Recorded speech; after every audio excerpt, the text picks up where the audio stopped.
and we are live on Discovery Paranormal. Welcome to the show tonight. We shall be discussing Admiral Byrd and the South Pole specifically, Antarctica. We have a lot to talk about because some new information has come out about this. Very interesting information has come out about this. The South Pole is a very cold and horrible place. It's not the place you want to vacation necessarily, unless you like extreme conditions. It's not the place you can even access if you're just a regular old person. So even though world leaders, dignitaries, even people like the Pope have all made pilgrimages to the South Pole and have met with people unbeknownst to us. That's kind of interesting when you say, why the hell did a Pope want to go to the South Pole? Must have had some kind of long johns going on under that dress or something, man. You know what I mean? It's not really the place. I mean, it wouldn't be my first place to choose if I was going to choose a dream vacation. So, but I would like to explore the South Pole, just not in this form. I would give me some kind of robot body or something, man, so I could trek on through and look for stuff. So, Admiral Byrd, a big character, right? World, he won all the medal of honor and all of this stuff. He's got it all. Big dude, went led missions to all over the world through Antarctica, right? North Pole, South Pole. This guy was one of the first. I think he was the first actually to fly a plane across both of them. And some crappy plane at that. He was an explorer. He was criticized because of this, but he had the adventure in his eyes. You could see it. These are dashing people that back in the day, I don't think they really exist anymore. Only in a technological sense. You're not an adventurer if you're sitting in front of your computer adventuring. That's just not the way it goes. And also, like the people who really had that zest for exploration to push out there. Those are the ones, you know what I mean? Those are the ones who had, an understanding of the universe. I think in their own right. All right.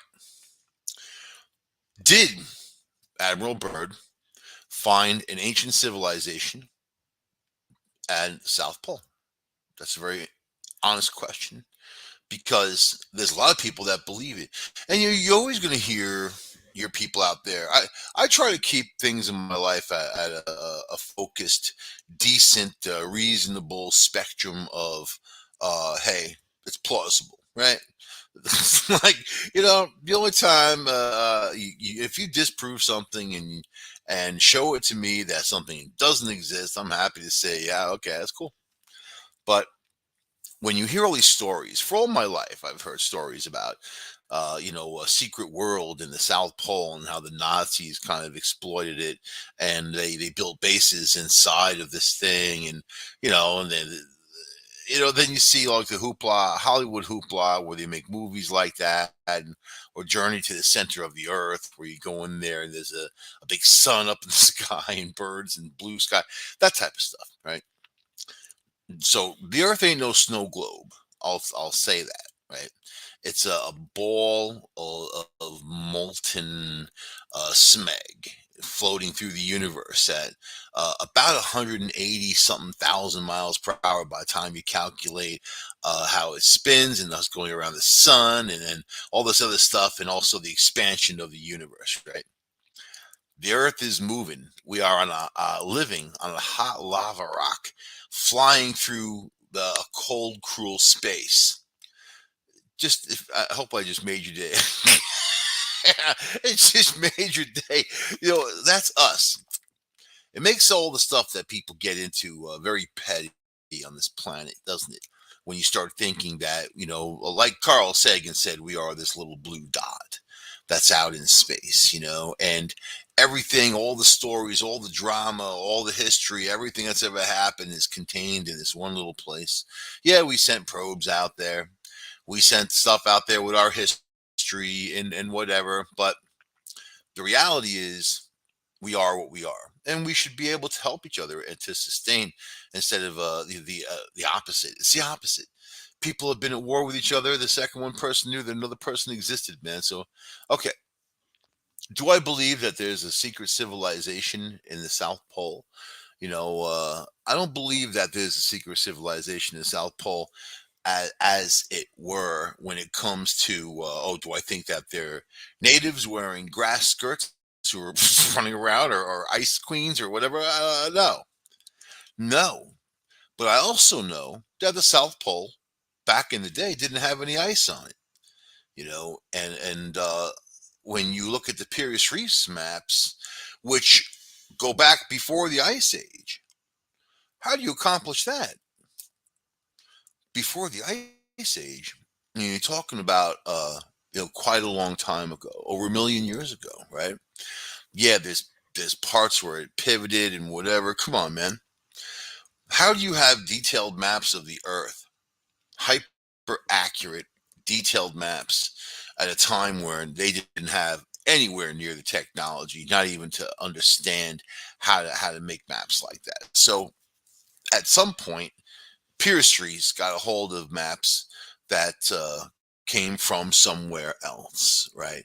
Passed down through tradition, and there's a lot of misnomers. There's a lot of not knowing. I'm headed out west, and I'm gonna meet with this medicine man, right? The healer in the tribe out in Arizona. Right? Now, as I've been communicating with him, and he's telling me these stories on the Navajo, and he's one of the elders in the tribe that he is like the guy with the knowledge. He's the teacher. So it's interesting how we were talking about how Native Americans had supposed to have arrived to the United States, the Americas, right, through basically Siberia and the land bridge up there about 75,000 years ago. They say between 15 and 75,000 years ago, which puts you in the middle of the Ice Age too. That type of thing. His teachings, the Navajo teaching, along with a lot of other tribes, Hopi Indians and Cherokee, they all have the same story, that they came from the East, from a great civilization, right? They were civilized, but something had happened where it all went bad. So their people crossed large rivers to get to the West, to populate the West. And then at some point, when there was major cataclysms going on, the ant people who came up, which the Hopi Indians call them ant people, they all have kind of, the Navajo say star people. So they all have like a different story. I think that you can say they look like ants. They didn't necessarily come from under the ground, or the star people came from above. There was not much of a descriptor, right? But I think that you can kind of stand back and look at the information and see that there's definitely another worldly influence. Eve, those beings may come from somewhere else. People say, "Ooh, extraterrestrial ET," but you don't know that they come from somewhere else. Maybe they come from here. Maybe they're from the earth. Maybe they populate the earth, and maybe they helped us populate the earth for whatever reason. Just maybe for the sheer entertainment value of humans, right? Just for whatever. So I believe in those stories because these stories were told by elders that go down and down, and they hold the information sacred. It's not like a textbook in a school. That information is not sacred. It's the information. They already said that 50 to 75% of the textbooks when I was growing up were inaccurate, were wrong, all wrong. They weren't told for education purposes. They were told for more of the control purposes, right? I went other directions for my information. Even, what? You can look, and me, I'm not a fiction reader. I spent a lot of time in libraries when I was young, but I liked real stories from real people had real experiences, and telling it from not a certain point of view, but from a point of view of truth and accuracy, right? So brings me to Admiral Byrd.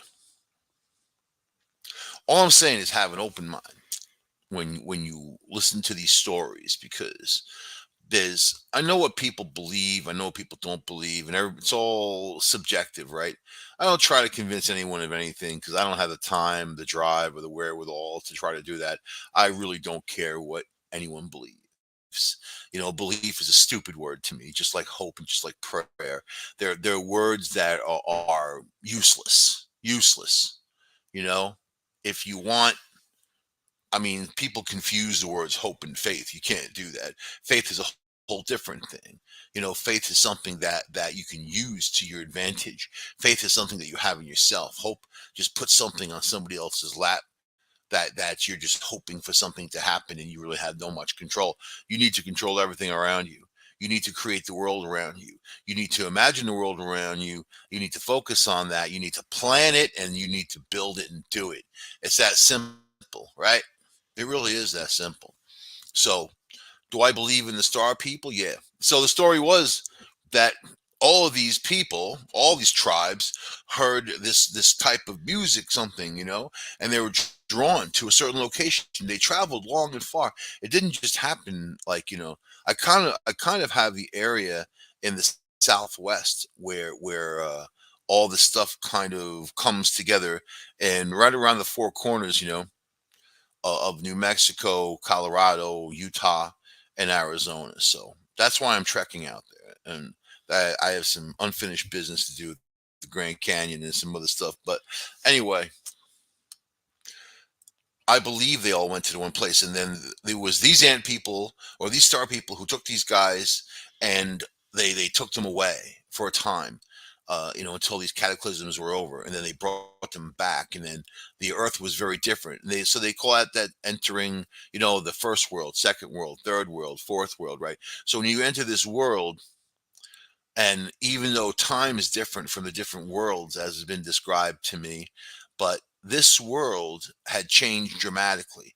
And then these people were taught how to survive in this world by the star people. All right. So let's just understand that. Okay. So I'm going to read this to you. There comes a time when the rationality of men must fade into insignificance, and one must accept the inevitability of the truth. I am not at liberty to disclose the following documentation. This writing, perhaps it shall never see the light of public scrutiny, but I must do duty and record here for all to read one day. In a world of greed and exploitation of mankind can no longer suppress which is the truth. Admiral Byrd, right? So, Medal of Honor recipient Admiral Richard E. Byrd allegedly wrote his encounter with a lost civilization in Antarctica. So, this is the guy with all the medals. He's the one with all the stuff. He's the one who's celebrated because he's an explorer. He was known for going for these polar missions. So no reason not to believe. Maybe he went batty, he went crazy. His brain got frozen from going out there. No, he was an explorer, right? No reason to not believe the things that he says, especially if he could back it up. See, that's the problem with belief. Again, when someone says something, if they don't have any tangible evidence, you either have to believe them or not believe them, or kind of believe them, or maybe believe them. It's one thing if I show you something tangible, as I say, oh yeah, this. Here, I went fishing one day, and this fish was so big, and I had it. It was getting under the boat, and it got away. Yeah, maybe not. So, all right. So here we go. According to hollow Earth theorists, and I say it like that because there are also flat Earth theorists, which make me laugh.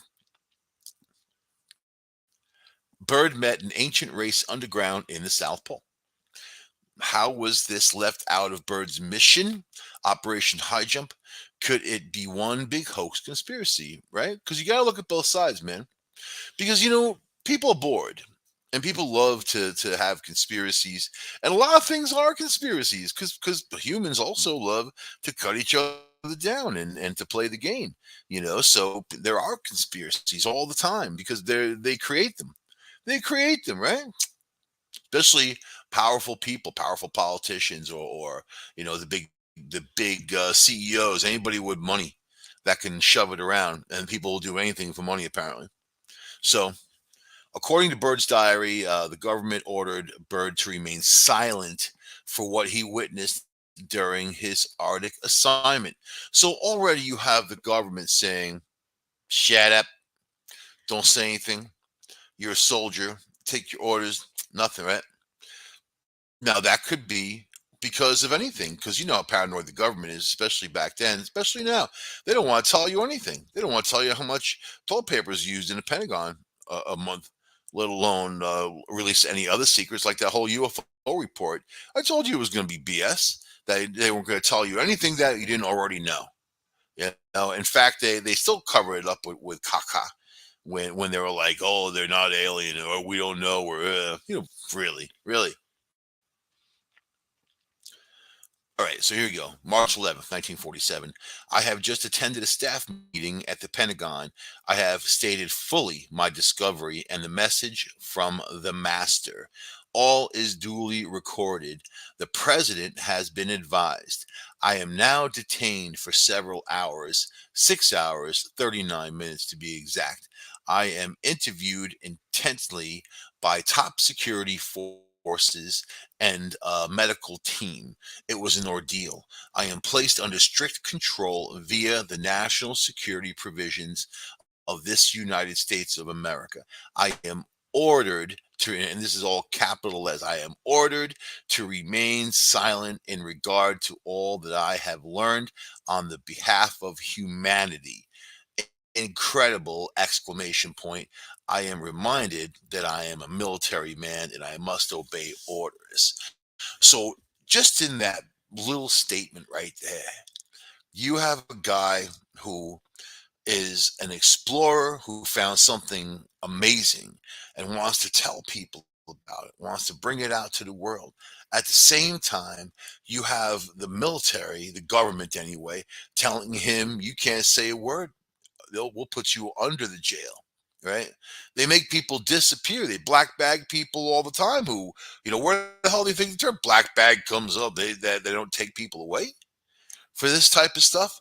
But all right. But I'm gonna read the sentence again. I have just attended a staff meeting at the Pentagon. I have stated fully my discovery and the message from the master. Remember that. The master. Okay, who's the master? All right. When I was getting into Taoism and reading about Lao Tzu, they would point to these ancient masters, like many cultures, like the Navajo and people like that. They point to the ones who taught us everything that we needed to know to survive in this world, right? Maybe not empathy or humanity or anything like that, but basically how to keep warm and feed ourselves and procreate, make little kids. So blah blah blah blah blah, that type of thing. But this guy comes back with a message from somebody that he encountered at the South Pole, right? Government tells him that's it, don't say a word. So after many polar accomplishments, Byrd organized Operation Highjump in 1947. The objective was to construct an American training and research facility in the South Pole. Good, nice strategic location, right? It's a unexplored area as far as we knew. So a simple military task. Right. Some say the American government sent their troops to the South Pole for any evidence of the rumored German base 211. Nazis were fascinated with anything regarding the Aryan race. They traveled all over the world, including Antarctica, to learn more of alleged origins. The Germans did make their mark in the South Pole. However, they have discovered, what they've discovered doesn't compare to what Byrd recorded in history. So, and then there's this drawing called, they call this place Agartha, right? Antarctica's secret. And then there's this drawing of the Earth, and on the surface surface. You've got let's see, you've got your volcanoes, you've got your mountains, you've got your pyramids, and all these things kind of intersect.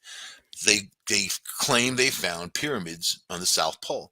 There's also a group that utilized Google Earth in the early days and looked at the South Pole. They found a UFO that had slid in, crashed or something, sitting there half in the ice. They have pictures of it, and these pictures have been confirmed. They put the coordinates in there, that type of thing, so people can see it for themselves. And it's not the only thing and or structure that they have found in the ice or what's under the ice. So I suggest you check it out. Go look at the pictures online and judge for yourselves. Do your own investigation because it's very interesting what they found. If you're going to have a UFO base or any kind of base, if you're, I hate even using the term UFO. If you are an advanced technological species, you want to stay away from humans and avoid them, which I completely understand. Believe me when I say I'm trying to do it now, me personally. And South Pole's a great place to be.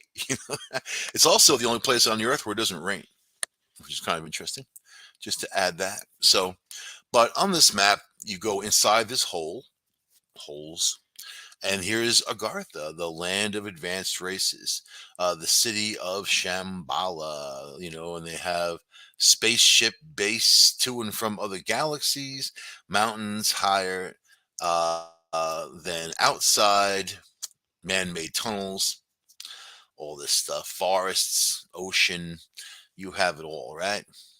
Good place to visit. I wonder if there's a Best Western Plus there. What do you think, man? So then you have, of course, the Earth is made of a lot of minerals and that type of thing, and you have your different layers, and whatever. So, okay, for thousands of years, people all over the world have written legends about Agartha, sometimes called Agarta, sometimes called Agarthi, but always kind of Agarth type of thing. The underground city did Admiral Byrd find it? So he met the master, the city's leader, who told him of his concerns about the surface of the world. Now, you have to say at this point, here's Admiral Byrd already saying, all right, I got this message from the master. You know, and you're gonna have to listen. And then the military and the government will swear him to secrecy. They'll say a word, you know. Okay. So did he talk to somebody? Was he hallucinating? Did he talk to himself? Was this fantasy? But but listen to this, okay?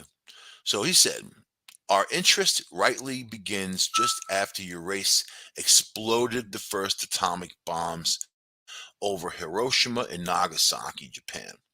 It was that alarming time we sent our flying machines, the the Flugelrads, that's what they're called, Flugelrads,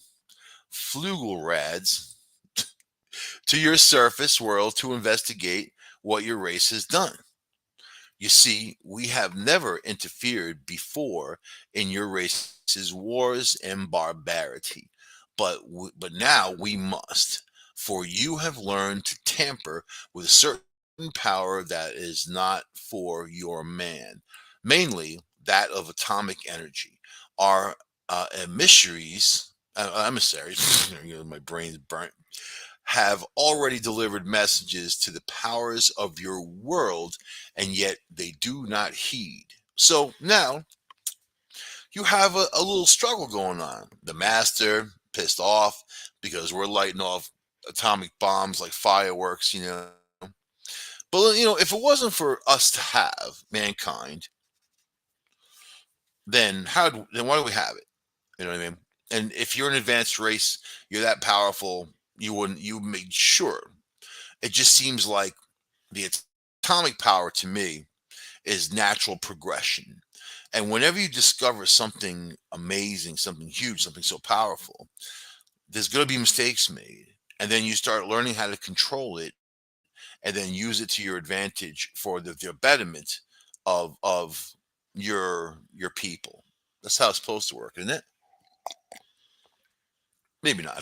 that's my take on it, right? Apparently, the government knew about Agartha before Byrd. I don't know how that would happen either. It's kind of interesting. According to the master, places such as Tibet, the Great Pyramids of Giza, and the North Pole all have tunnels leading to Agartha. So for all your archaeologists out there, just something to look for, man.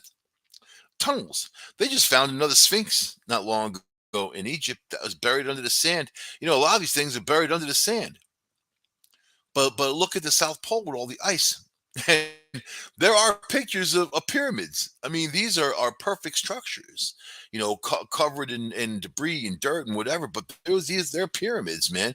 They are what they are in the South Pole on the surface. There's also these holes that have levels and levels and levels, like tiers that go down.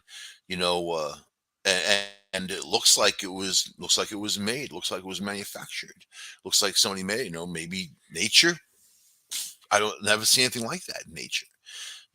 So these are very interesting things that we see on the surface, right? But I'm more interested in Byrd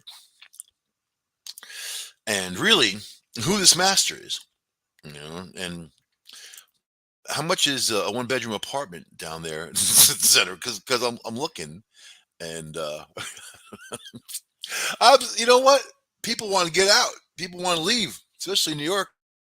People want to go because of all the stuff going on. The center of the earth sounds pretty good, especially if it's warm. But this is very serious because this guy was sworn to secrecy, and he did what he thought was his dutiful thing, and then he was I mean, this guy was the real deal. Like, Byrd attended the Virginia Military Institute for 2 years and transferred to University of Virginia before financial circumstances inspired his starting over and taking a commission with the United States Naval Academy. He was forced because he was broke, had to join the Navy, like a lot of people do. A lot of people make their bones in the military. They learn all kinds of things. I mean, whatever their job is, and the training. The military spends extraordinary amount of money on training. They come out of there, they use that, and they go into business for themselves. They do their own thing, right? Let's see. He took a commission in the United States Navy.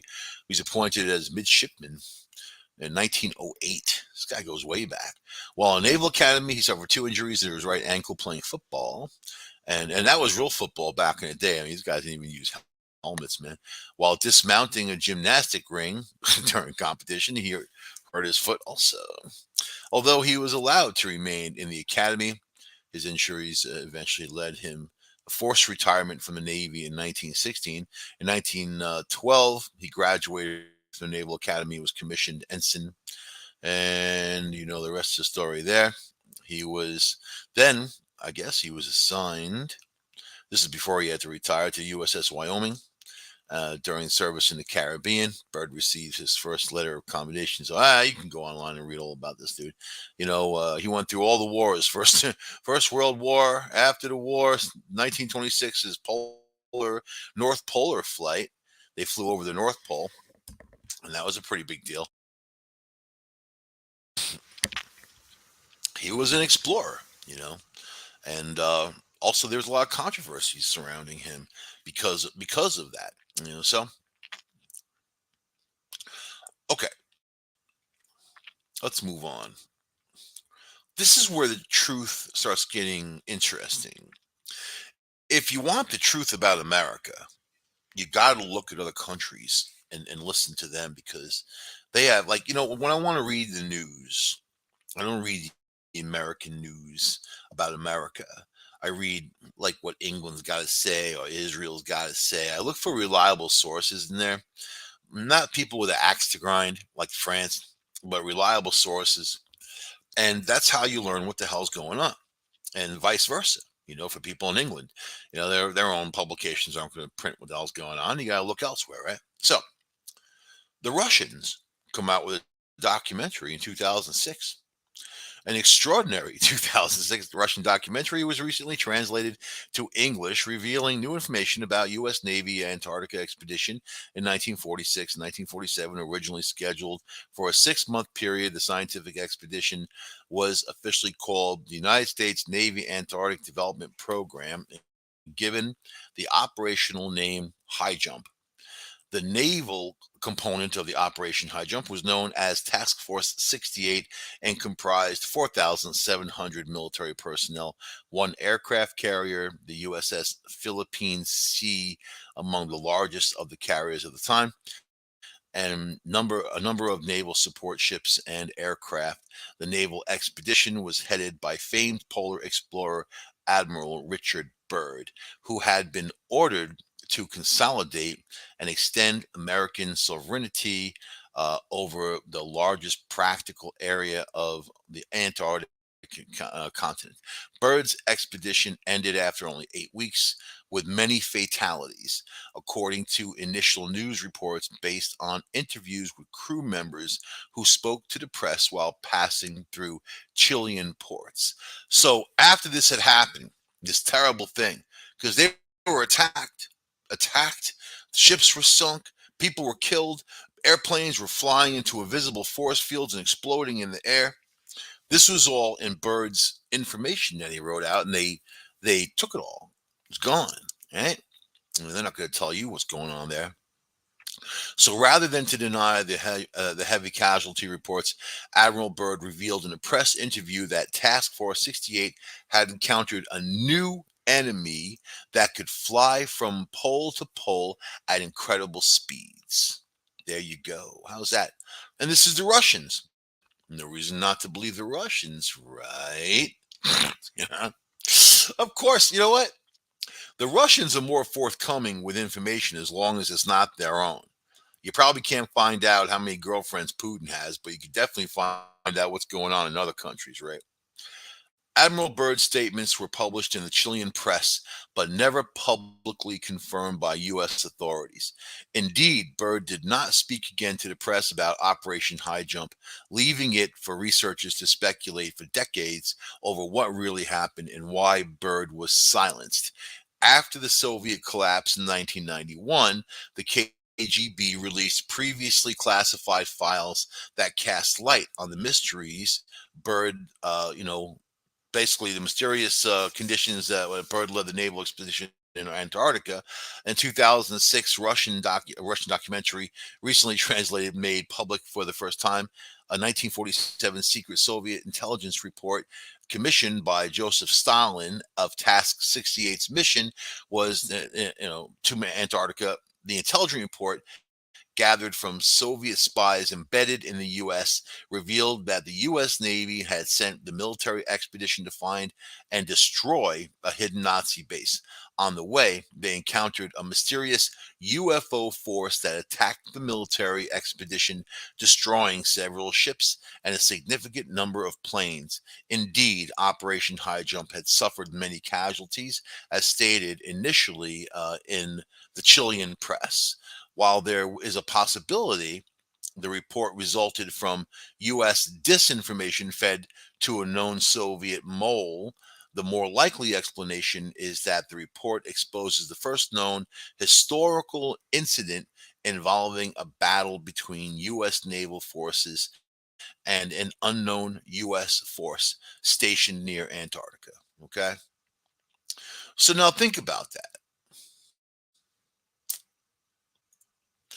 Here's the Russians saying, "Da, there's a problem," you know, and of course, they're monitoring everything. And don't think that they fed those moles so much disinformation that they truly didn't know what was going on.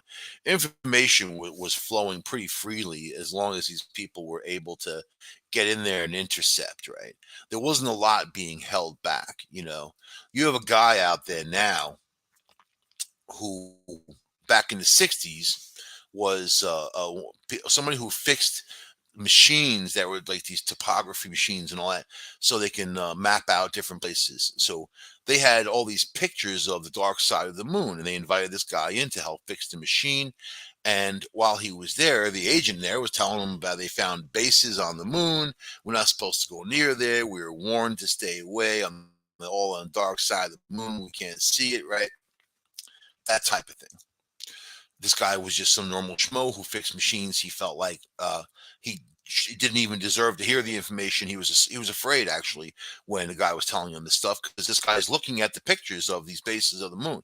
He had them all sprawled out on the table. He was looking at them. He had to go through them, to help fix his machine and all that, right?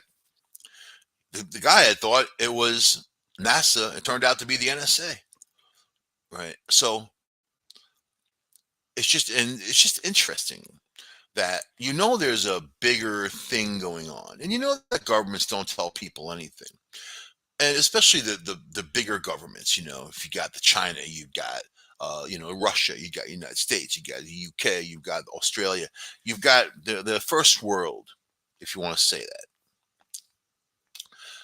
It's very important to understand that there's a club out there of a group of leaders. They get told certain things and you never hear them. They never talk about it. They don't share it. You've heard astronauts say, hey, we went to the moon and there were all these silver discs in a crater parked like a parking lot and they were watching us, or many times they went to space. They were being monitored, watched at what they were doing, right? So when you put it all together in the world of critical thinking, it all starts to make sense. All right, so here we go. It is a historical fact that Nazi Germany devoted significant resources to the exploration of Antarctica and established a pre-war presence there with its first mission in the Antarctic summer of 1938 and 1939. According to a statement by Grand Admiral Donitz in 1943, the German submarine fleet is proud of having built for the Führer another part of the world, uh, Shangri-La, an impregnable fortress. If the fortress was in Antarctica, it was built by the Nazis after the defeat of Nazi Germany, according to various sources. Elite Nazi scientists and leaders escaped this impregnable fortress by U-boats, two of which experienced difficulties and surrendered in Argentina. So you have other countries. You got Chile, who received all these troops, some of them half dying and blown up and burnt because they got their asses handed to them in the South Pole by whatever forces that were there. Saying about the silver discs and all that and the attack and the invisible force field that planes were flying into, technology well beyond anything that was understood at that time, right? And then you have other countries like Argentina saying, "Oh man, here's a submarine popping up, with Nazis in it," and then they got to deal with that, right? So, in the Soviet intelligence report, never before known testimony by two U.S. Navy servicemen with Operation Highjump was revealed. A recent article in New Dawn by Frank Joseph gives a detailed analysis of the two eyewitness accounts, only the latter of which was mentioned in the 2006 Russian documentary John P. Zhenzhwak. A radio man stationed on the USS Brownstone gave testimony of how UFOs appeared dramatically out of the ocean depths on January 17th, 1947 at 0700 hours. He said, I and my shipmates in the pilot house portside observed several minutes of bright lights that ascended about 45 degrees into the sky very quickly. We couldn't ID the lights because our radar was limited to 250 miles in a straight line. Our real war of worlds. Over the next several weeks, according to the Soviet reports, the UFOs flew close over the U.S. naval flotilla, which fired on the UFOs, which probably wasn't a good idea, which did retaliate with deadly effects, according to Lieutenant John Sayerson, a flying boat pilot. The thing shot vertically out of the water at tremendous velocity, as though pursued by the devil. Ooh, the devil. And flew between, people are so simple, aren't they? And flew between the masts of the ship at such a high speed that the radio antenna oscillated back and forth in its turbulence. An aircraft, Martin flying boat from the Currituck, had took off just a few minutes later and was struck with an unknown type of ray from the object and almost instantly crashed into the sea near our vessel. About 10 miles away, the torpedo boat Maddox burst into flames and began to sink, having personally witnessed this attack by the object that flew out of the sea. All I can say is that it was frightening. These are Here's a guy saying that it was frightening. People who had survived World War II and all that carnage, and these soldiers were handpicked to go on this mission high jump, right? They weren't just plain old. And these guys are frightened after what they've already seen. It's frightening. There is a major problem with Saracens. Quote, there have been no torpedo boat named Maddox in the U.S. Navy. In the Russian documentary, the incident described by Saracen, misspelled Syerson, refers instead to the destroyer Murdoch. So there you go. And I like how they kind of correct these things, a torpedo boat Maddox, but it's really a destroyer named Murdoch, and then a destroyer also carries torpedoes. They also carry, different devices to get rid of submarines and all that, right? There was, however, fleet 1967, done operation. Okay. According to Frank Joseph, USS Maddox was either a torpedo boat or a torpedo carrying destroyer. He goes on to explain what may have happened to the Maddox mentioned in the Soviet report. The USS Maddox was indeed sunk by enemy action, but 5 years earlier by a German dive bomber during the Allied invasion of Sicily. Actually, there were at least 3 American destroyers known by that name. So, and they have all the numbers here, DD-168, whatever. All of them, let's see, all of them at the same time. 3 destroyers named after the main Maddox all at the same time. The U.S. Navy has long been notorious for falsifying the identity of the ships and rewriting their histories if they embarrass official policy. Well, yeah, look at all those tests and look at the Philadelphia experiment. I mean, look and what they falsified there. And all these military commanders who came out way later and said, yeah, they falsified everything, that all these reports and what happened, man. So, and not only that, the Eldridge, they took that thing and they cut it into pieces and dumped it in grease. They wouldn't let anybody near it either. Big chunks of it. All right, so if Joseph is correct, then it is very possible that the USS Maddox was destroyed during Operation Highjump, and the U.S. Navy changed official records to hide this. An alternative explanation is that the 1947 Soviet report contained U.S. Orchestrated disinformation. Again, they're saying, "Oh well, yeah, they can feed them disinformation." Sure, you always have to take that into consideration, don't you? But the reality is, something unbelievable happened, and it wasn't the Nazis. Whoever the master is, we don't know. This was Admiral Byrd, unless he lost his mind completely, making up things the master and whatever. Sounds crazy, right? But maybe not. And then something killed troops, something destroyed ships, something destroyed. They have the description of these discs flying around at the amazing speed, just like that. Okay, so what about this?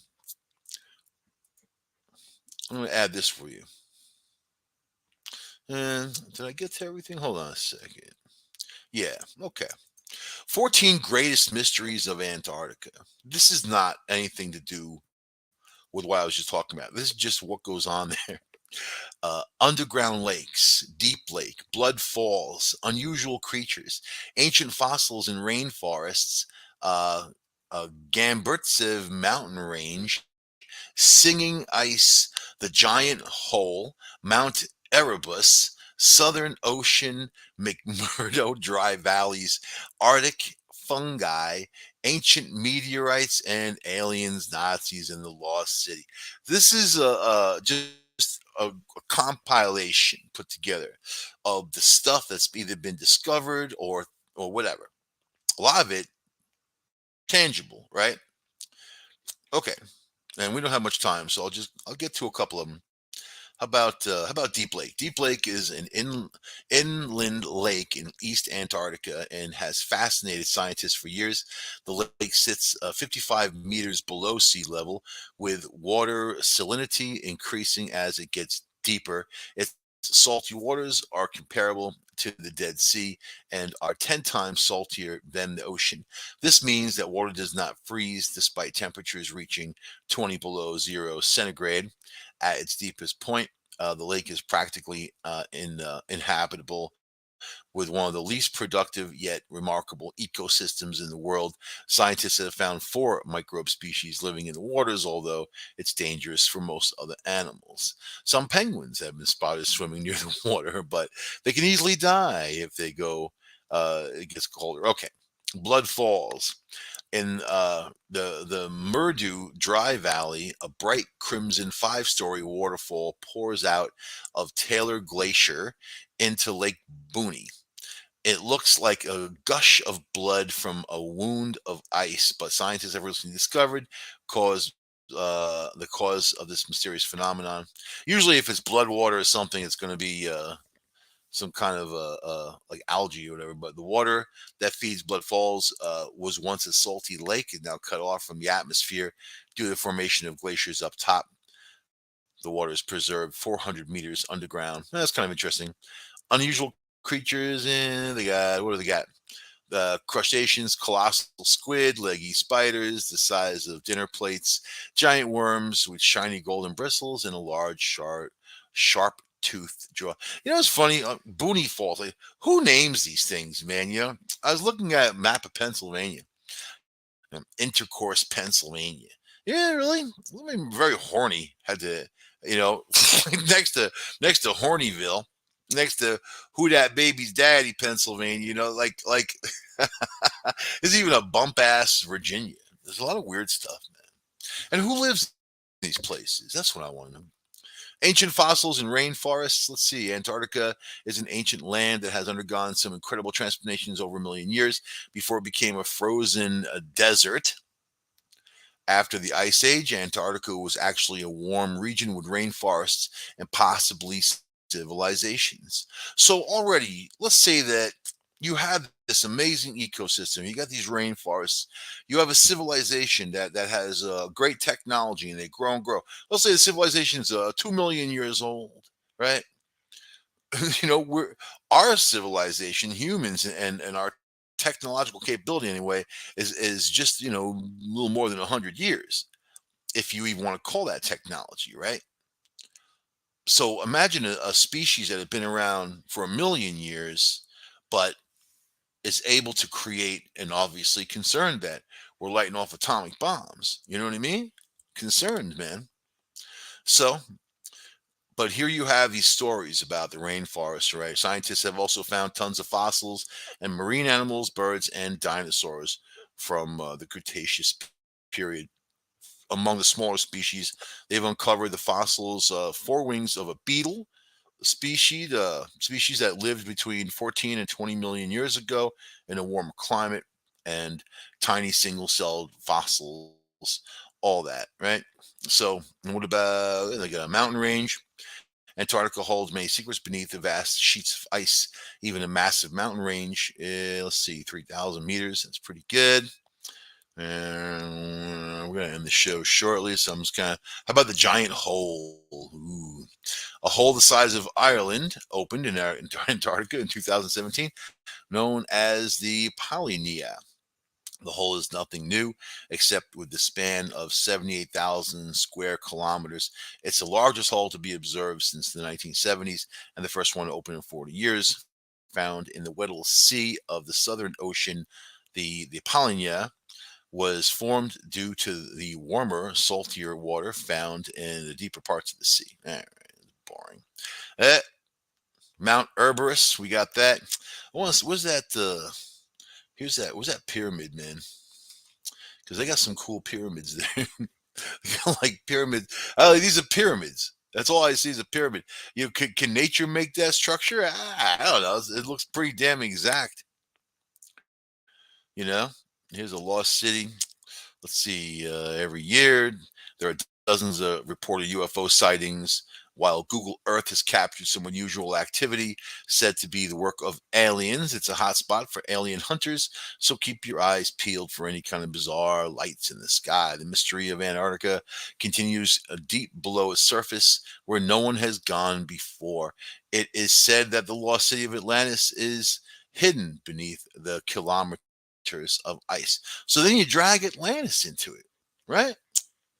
Which, technically speaking, was supposedly all between what south of the Americas and Africa and all that, like that large chunk of ocean, right? It's highly possible that a civilized civilization existed in Antarctica. It's yet to be proven, right? It's also theorized that the Nazis had used underground Antarctica as a secret hideaway. Hitler did have a passion for the occult and searching out anything and anything. That's true, though. Little freak really liked to search stuff out. You know, the Great White Continent is the most baffling and unexplained corner of the Earth, and despite the dedicated efforts of scientists around the world, we may never know its secrets. So, what do you guys think? What do you think about Antarctica? What do you think about Admiral Byrd? When I look into Admiral Byrd's eyes, I see a guy who has a drive and a thrust for exploration. And people like that aren't political. People like that are fact finders, explorers. So you can judge for yourself with all the information that's out there. Do I think there's an Earth inside the Earth? I think that yeah, there could have been a civilization there. Yeah, if you're looking for alien bases on the planet, there's only a few places they can hide that we can't reach yet. We can't reach the depths of the ocean really. Maybe we have some probes that can get close, but miles down, 7 miles down, we don't have anything that could do that. And on top of that, I mean, and these UFOs have been seen. I mean, just with those recent accounts of these aircraft carriers going head to head with these things, and UFOs floating above the aircraft carriers, going into the sea at amazing speeds, or up 80,000 feet and then down into the ocean and then 500 knots under the ocean, stuff like that. The things that we can even measure what they do, So obviously, there's technology out there that is well beyond our own. And do I believe about Byrd talking about the master? There's no reason not to believe it unless the guy had some kind of psychotic episode and made it all up in his mind, which is highly unlikely. He's not didn't appear to me to be that kind of person, right? So and definitely the government had a thing like, okay, we got to cover this up. But look at the alien battle that happened, over Nuremberg in the 1500s when discs were shooting light at one another. They're crashing, and a larger ship, an arrowhead, shows up, and these discs go in it, and they all disappear together. The scientists say, "Oh, it was sunspots," but yet the people in that town wrote about it. They actually had a little newspaper. They wrote about the newspaper. They made art drawings, wood carvings of the event. This was not sunspots. This was an actual thing that happened. And another time it happened over Switzerland not long later. So you have to take all this into account when you think of these stories of the Earth, and also stories of the Navajo telling about the star people. So I'm going to end the show there. This is Michael Engley on Discovery Paranormal. I'll see you guys next week on our exploration, the explanation of our exploration on United Public Radio Network, UPRN Talk Radio.com. Bye.